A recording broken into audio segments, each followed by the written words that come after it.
Today, we're going to break down one of the most influential financial books ever written, Rich Dad, Poor Dad. Now, this isn't some dry, complicated textbook. It's actually a really simple but powerful story about two fathers, two completely different ways of thinking, and two totally different paths to building wealth. And right here, this is the heart of the entire book. On one side, you've got Poor Dad's advice, which, let's be honest, sounds pretty familiar, right? Go to school, get a safe job. But then, Rich Dad comes along and just flips that entire idea on its head. It's this massive shift from trading your time for a paycheck to building systems where your money is actually doing the work for you. And that one idea, it's the key to everything else we're about to talk about. So, who are these two dads anyway? Well, the author, Robert Kiyosaki, tells us he had two main father figures growing up, and the lessons they taught him about money could not have been more different. Now here's the interesting part. The poor dad wasn't actually poor. In fact, he was a highly educated guy, a government employee who worked hard and did everything by the book. Meanwhile, Rich Dad was the complete opposite, an entrepreneur who kind of broke all the rules and created his own path to financial success. So you see, it wasn't really about their jobs or their paychecks. The real difference between them was their mindset. It was all about their fundamental beliefs about what money is and what you're supposed to do with it. And here we go. This is the first half of Rich Dad's most famous lesson, and it's designed to stop you in your tracks. It really makes you question the whole idea of a traditional 9-to-5 job. So, if the rich don't work for money, then what on earth do they do? And there it is. That's the punchline. Instead of just trading your hours for dollars, the goal is to buy assets. Things that put money in your pocket all by themselves.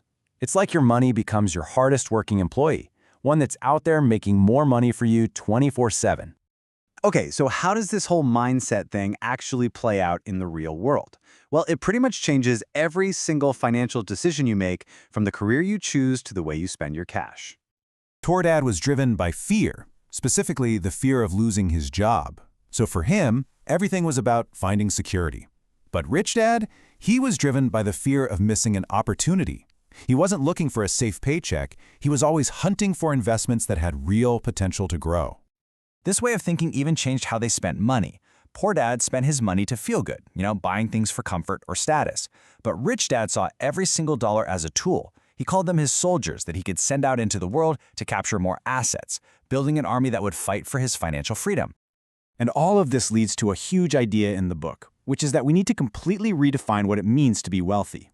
The book argues that just having a big paycheck doesn't actually make you rich. No, true wealth is measured in a totally different way. And at the core of this new definition is something called financial intelligence. Now, this isn't about being a math genius or anything like that. It's a practical skill. It's about learning the language of money, of investing, and of markets so you can make smart moves that build your wealth over time. The book really breaks down true wealth into these three pillars. It all starts with financial intelligence. That's the knowledge. Then you use that knowledge to make smart investments. Those are the assets that are working for you. And finally, the income from those assets is what gives you true independence, the freedom from ever needing a job again.